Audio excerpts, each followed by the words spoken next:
कभी कभी इंसान जो होता है वह खुद को इतना लाचार महसूस करने लगता है कि वह से जो भी रास्ता नज़र आ रहा था, जो भी कोई बताता है, उस रास्ते पर वह चलना शुरू कर देता है।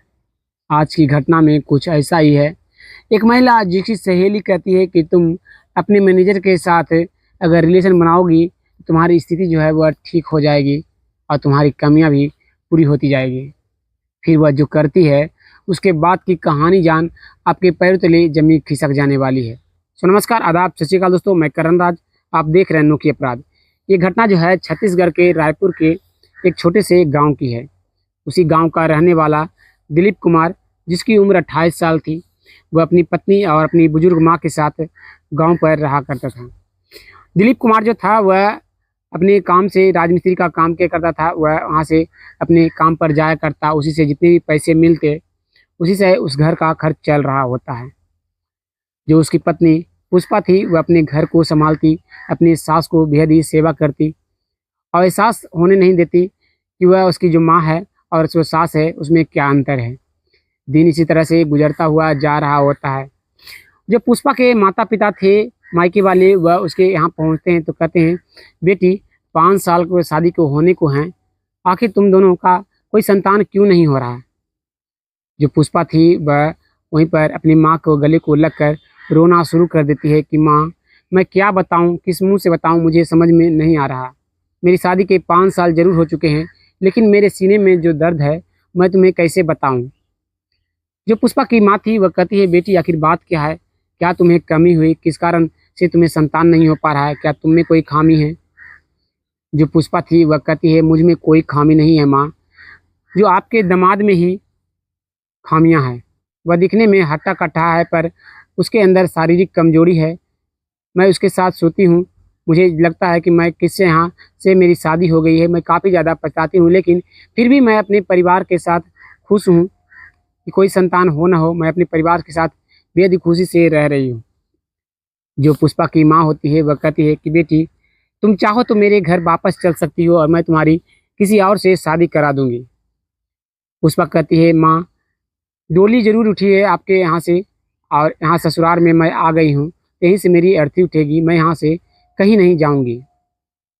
जो पुष्पा की माँ थी वह समझाती हुई जा रही होती है, लेकिन पुष्पा कहती है वह अपने पति को छोड़कर कहीं नहीं जाएगी, चाहे उसे शारीरिक कमजोर रहे, चाहे कुछ भी रहे। कम से कम वह उस 2 टाइम का खाना तो दे रहा है, मेरी इज्जत तो कर रहा है। इस बात को सुनकर पुष्पा की माँ जो होती है वह बेटी के यहाँ से अपने घर को चली जाती है। जो दिलीप कुमार होता है वह अपने काम पर एक सुबह को जाता है और एक ठेकेदार के अंदर वह काम कर रहा होता है और एक घर को बनाने के लिए वह पहुंचता है और दीवार पर चढ़कर वह ईंट को लगा रहा होता है। दिन के 12 बज रहे होते, कड़ी धूप थी। उसे चक्कर आता है और अचानक से उसे मिर्गी का दौरा पड़ना शुरू हो जाता है। वह दीवार पे से नीचे गिर जाता है। जो वहाँ का अगल बगल के जो और भी काम करने वाले मजदूर थे वह दिलीप को उठाते हैं और साइड में छांव पर में ले जाते हैं। वहाँ पर बैठाकर इंतज़ार किया जाता है कि दिलीप जो है स्थिति से कब ठीक होगा। जो वहाँ का जो ठेकेदार था उस घर का, वह कहता है आकर, जब दिलीप ठीक हो जाता है, कि तुम जो है तो पहले अपने चेकअप करवा लो, जो अचानक से तुम्हें मिर्गी का दौरा कैसे आ गया। जो दिलीप था वह कहता है कि ये मेरा है जो है अब शादी के बाद पहली बार आया है और मेरी शादी से पहले मेरी 2 बार और आ चुके हैं। जो ठेकेदार होता है वह कहता है कि ठीक है, क्या तुम्हारे घर वालों को, तुम्हारी पत्नी को मालूम है। तो जो दिलीप होता है वह कहता है कि नहीं, अभी तक उसे कुछ भी मालूम नहीं है। जो दिलीप था वह अपने घर को जाता है। घर जाने के बाद वह कई सारी दवाइयों को लेकर वहाँ पर पहुँचता है। तो जो पुष्पा होती है वह कहती है कि आपके हाथ में इतनी सारी दवाइयाँ क्या चीज़ की है। दिलीप जो था वह पहले तो कुछ नहीं बोलता, लेकिन बार बार पत्नी के पूछने की वजह से जो दिलीप था वह बताना शुरू करता है कि आज वह एक दीवार को खड़ा कर रहा था, ईंटों को लगा रहा होता है और अचानक से उसे मिर्गी का दौरा आ गया और वह वहाँ से नीचे गिर गया। जो पुष्पा थी वह काफ़ी ज़्यादा हैरान होती है कि उसके पति को अब ये कौन सी बीमारी लग गई। जो दिलीप था वह कहता है कि शादी से पहले भी मुझे 2 बार आ चुके थे, मैंने शादी में तुम्हें बताया नहीं, और मैं छिपा कर रखा कि शायद ये दोबारा नहीं आए। पुष्पा जैसे ही इस बात को सुनती है, उसे बहुत ही बुरा लगता है कि शादी जो है वह झूठ के बुनियाद पर खड़ी की गई है। उसे सच्चाई से पीछा छुड़ाया गया है। धीरे धीरे दिन बीतता हुआ जा रहा होता है। पति पत्नी के बीच जो रिश्ते थे वह नॉर्मल सा होने लगे थे। दोनों एक दूसरे से प्यार भरी बातें करते, दोनों एक दूसरे के साथ रहा करते थे। दिन गुजरते हुए करीब 1 महीने गुजर जाते हैं। जो दिलीप था वह फिर से अपने काम पे था और वहीं पर काम कर रहा होता है और पहली मंजिल से वह ईंटों को लगा रहा होता है। तभी अचानक से फिर से उसे दौरा आना शुरू हो जाता है और वह पहली मंजिल से नीचे आकर गिर जाता है, जिसके कारण उसके पैरों में फ्रैक्चर हो जाती है। जो दिलीप का ठेकेदार होता है वह दिलीप को उठाता है और वहीं के पास के हॉस्पिटल में ले जाकर उसका इलाज कराना शुरू कर देता है। इलाज हो जाने के बाद उसकी पत्नी को खबर दी जाती है, पुष्पा को। पुष्पा वहाँ पर पहुँचती है तो वह देखती है कि उसका पति दिलीप कुमार जो है वह बेड पर पड़ा हुआ है और फिर से उसे मिर्गी का दौरा पड़ा है और उसका पैर का जो है वह हड्डी जो कि 2 भागों में हो गई है। डॉक्टर कहते हैं कि तुम जो है वह अब 2 महीनों तक रेस्ट करोगे। इस बात को सुनकर दिलीप तो जो था वह काफ़ी ज़्यादा हैरान होता है कि जो जब 2 महीने तक वह घर में बैठा रहेगा तो उसकी घर की जो स्थिति है वह क्या होगी। लेकिन फिर भी वह अपने घर चला जाता है और घर में अपनी पत्नी के साथ रहना शुरू कर देता है। धीरे धीरे दिन बीतते हुए जा रहे होते हैं। दिन बीतते हुए जो पुष्पा थी वह देखती है कि घर के सभी राशन पानी जो है वह ख़त्म होना शुरू हो जाता है और पैसे भी ख़त्म हो चुके थे। उसे कुछ भी समझ में नहीं आ रहा था कि वह अब क्या करे, पैसे किधर से लाए। उसके पति जो है वह काफ़ी ज़्यादा बीमार है, उसे वह काम भी नहीं कर सकता। वह सोचती है कि क्यों ना उसे ही काम करनी चाहिए। वह काम करेगी तो जो है उस कुछ पैसे मिलेंगे तो घर की स्थिति फिर से पहले से बराबर होगी और सही से चलेगी और उसका पति जो है वह ठीक हो जाएगा, फिर से काम करना शुरू कर देगा। दिन जो था गुजर रहे होते हैं और करीब हफ्ते भर गुजर जाते हैं। जो पुष्पा थी उसे एक काम का पता चलता है कि पास की ये एक फैक्ट्री है, उस फैक्ट्री में वह जाएगी तो उसे काम लग जाएगा। उसमें कई सारी महिलाएं भी काम किया करती है। पुष्पा को जैसे इस बात का पता चलता है, पुष्पा तुरंत उस फैक्ट्री में पहुंच जाती है और वहां पर पहुंचकर मैनेजर से मिलती है और पुष्पा को उस फैक्ट्री में काम मिल जाता है। पुष्पा जो थी वह अब हर दिन अपने पति को सभी सेवा संस्कार कर कर वह अपने कंपनी चला जाया करती। रात के 9 बजे वह आती। दिन जो था इसी तरह से गुजरने हुए जा रहे होते हैं। धीरे धीरे जो स्थिति थी वह हल्की फुल्की ठीक हो रही थी। राशन पानी की जो कमी थी वह जो पुष्पा अपने पैसों से लाकर पूरी कर रही होती है। लेकिन ज़्यादातर पुष्पा के कमाए हुए पैसे दिलीप को दिखाने में खर्च हो जाया करते। लेकिन पुष्पा जो थी वह हार नहीं मान रही होती है। वह मेहनत पूरी तरीके से कर रही होती है ताकि वह ओवर टाइम लगाती, हर चीज़ वह कर कोशिश करती हुई जा रही होती है कि उसे पैसे की कमी ना हो। लेकिन उसकी मेहनत कोई भी रंग नहीं ला रही होती है। घर की स्थिति जो वो थी वह ठीक नहीं हो रही होती है। दिन प्रतिदिन दिलीप का तबीयत खराब होता जा रहा होता है। उसी कंपनी में एक काम करने वाली एक महिला जिसका नाम सरिता होता है, वह पुष्पा के पास आती है और कहती है, पुष्पा मैं तुम्हें कुछ कहना चाहती हूँ। तो जो पुष्पा होती है वह कहती है, क्या बात है सरिता दी, आप क्या कहना चाहती हो। सरिता कहती है कि तुम अपने घर की स्थिति जो है वह ठीक कर सकती हो, लेकिन वह रास्ते पर तुम चलना शुरू करोगी तो। जो पुष्पा होती है वह कहती है, वह कौन सा रास्ता है आप बताओ। सरिता कहती है, जो मैनेजर है वह तुम पर हमेशा ध्यान दिया करता है, उसके साथ जो है वह तुम रिलेशन बनाओ। वह मुझसे कहा कि जो है मैं पुष्पा से बात नहीं कर पा रहा हूँ, हिम्मत नहीं हो पा रही है, जो तुम जाकर कहो, इसलिए मैं तुम्हारे पास आई हूँ। वह तुमसे प्यार करता है मैनेजर इस कंपनी का। अगर तुम उसका साथ दोगी, उसके साथ तुम रहोगी तो तुम्हारी घर की स्थिति जो है वह ठीक हो जाएगी। जितनी भी पैसे की आवश्यकता होगी वह सभी मैनेजर जो है वह पूरा करता हो जाएगा। पुष्पा जो थी इस बात को सुनते ही वह गुस्सा होना शुरू हो जाती है। वह कहती है, मेरे पति जैसे भी हो, मेरे घर की स्थिति जैसी भी हो, मैं कभी भी मैनेजर के साथ बस कोई भी चीज़ ऐसी नहीं करूँगी। जितना कहकर जो सरिता थी वह वहाँ से चली जाती है। पुष्पा को अब समझ में नहीं आ रहा था कि वह क्या करे। एक तरफ से वह सोच रही होती है कि घर की स्थिति अगर ठीक करनी है तो मैनेजर के संपर्क में आना पड़ेगा, और एक तरफ उसे लग रहा था कि अगर मैनेजर के संपर्क में वह जाएगी, जब उसके पति को मालूम चलेगा तो क्या होगा। शाम के 7 बज रहे होते, सभी लोग जो थे वह अपने घर को जाने लगते हैं। मैनेजर जो था वह अपने गेट पर खड़ा होकर इंतजार कर रहे हो तो पुष्पा का जवाब का पुष्पा जो थी वह कुछ सोचती है और धीरे धीरे मैनेजर के पास पहुंच जाती है और कहती है कि मैं आप भी आपको पसंद करती हूँ, लेकिन मुझे भी हिम्मत नहीं हो पा रही थी कि मैं आपसे कुछ कहूँ। मैनेजर इस बात को सुनता है तो पुष्पा के हाथों को पकड़कर तुरंत वह कहना शुरू कर देता है कि मैं भी तुमसे बेहद ही प्यार करता हूँ।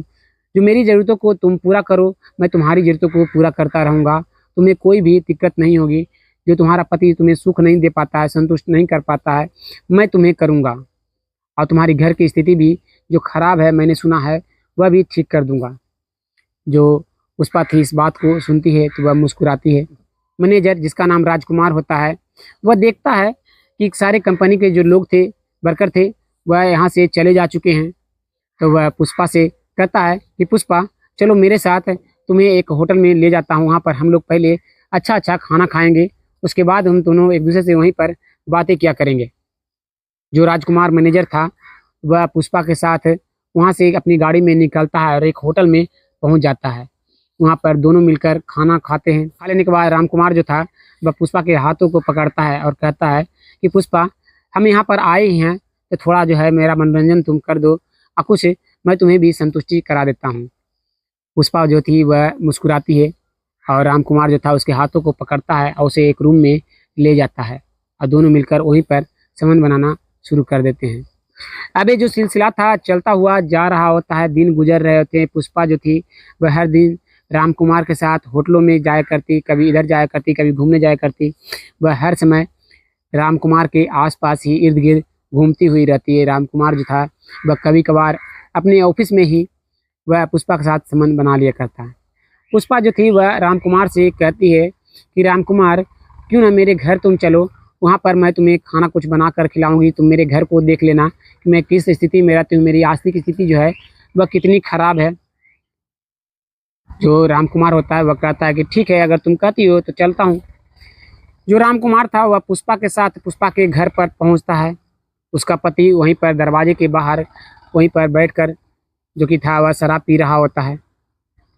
जो वहाँ पर दिलीप था वह देखता है कि जो उसकी पत्नी पुष्पा है वह अपने कंपनी के मैनेजर राजकुमार के साथ आ रही है। वह चुपचाप शराब से पीता हुआ जा रहा होता है, वह कुछ नहीं कहता। पुष्पा जो थी वह राजकुमार के साथ घर में आती है, खाने को बनाती है और बहुत ही प्यार से रामकुमार को खिलाती है। खाना खाते हुए रामकुमार जो था वह पुष्पा को बहुत ही ध्यान से देखता हुआ जा रहा होता है, वह मुस्कुरा रहा होता है। करीब 10 से 15 मिनट होते हैं, वह खाना समाप्त कर वह कहता है कि मैं चलता हूँ, फिर हम लोग कल मिलेंगे। पुष्पा जो थी वह उसके हाथों को पकड़ती है रामकुमार को और कहती है कि जो हम लोग होटलों में किया करते थे, आज क्यों ना तुम इसी घर में करो मेरे साथ। रामकुमार जो था वह कहता है कि तुम्हारा पति जो है वह दरवाजे पर खड़ा है, वह क्या देखेगा तो क्या कहेगा। पुष्पा कहती है कि वह से जो सोचना है सोचने दो, मुझे जो है जो होटलों में संतुष्टि नहीं मिल पाती है वह मुझे इस घर में मिलेगी। इस बात को सुनकर जो रामकुमार होता है वह कुछ सोचता है और कहता है कि तुम्हारा पति जो है वह गुस्सा तो नहीं करेगा। जो पुष्पा थी वह कहती है कि उसकी चिंता तुम करना बंद कर दो। पुष्पा तुरंत रामकुमार के हाथों को पकड़ती है और वह अपने पति के रूम में चली जाती है और दरवाजे को बंद कर लेती है। दोनों मिलकर उस रूम में संबंध बना रहे होते हैं। कुछ आवाज़ें आती है जिसके कारण जो उसका पति दिलीप था वह देखता है कि दरवाज़ा जो है उसके रूम का बंद है। दोनों जो है उस रूम में चले गए हैं। जो दिलीप था वह समझ जाता है कि वह अपनी पत्नी को सही से सुख नहीं दे पाता है। इस कारण से उसकी पत्नी जो है वह किसी और मर्द के संपर्क में आ चुकी है, अपने मैनेजर के संपर्क में आ चुकी है और उसे अपनी ज़रूरतों को वह पूरा कराने में लगी हुई है। वह चुपचाप से इस चीज़ को इग्नोर करता है कि ठीक है, उसकी पत्नी की भी कोई ज़रूरतें हैं वह किसी से भी पूरा करा सकती है। लेकिन ये जो सिलसिला था उस दिन के बाद हर दिन होना शुरू हो चुका था। हर दिन राजकुमार और पुष्पा उस घर में आते और अपने पति के सामने ही वह उस रूम में चला जाया करते। करीब 1-2 घंटे बीत जाने के बाद दोनों उस रूम से बाहर निकलते। दिन गुजरता हुआ जा रहा होता है। हर दिन इसी चीज़ को देखकर दिलीप कुमार को काफ़ी ज़्यादा गुस्सा आता है। वह अपनी पत्नी पुष्पा के पास पहुंचता है और कहता है, पुष्पा तुम अब रामकुमार को घर में मत लेकर आना, जो तुम्हें जो भी करना हो तुम घर से बाहर करना। मुझे काफ़ी ज़्यादा दुख होता है कि तुम जो है वह मेरे सामने ही वह अपने प्रेमी के साथ तुम उस रूम में चली जाती है और दोनों मिलकर संबंध बनाती हो। जो पुष्पा होती है वह कहती है कि तुमसे तो कुछ हो नहीं पाता, तुम्हारे अंदर शारीरिक कमजोरी है, ऊपर से तुम्हें दौरा आता है। मैं अगर पूरी ज़िंदगी है वह किसके सहारे बिताऊंगी, मेरी उम्र ही अभी क्या हुई है।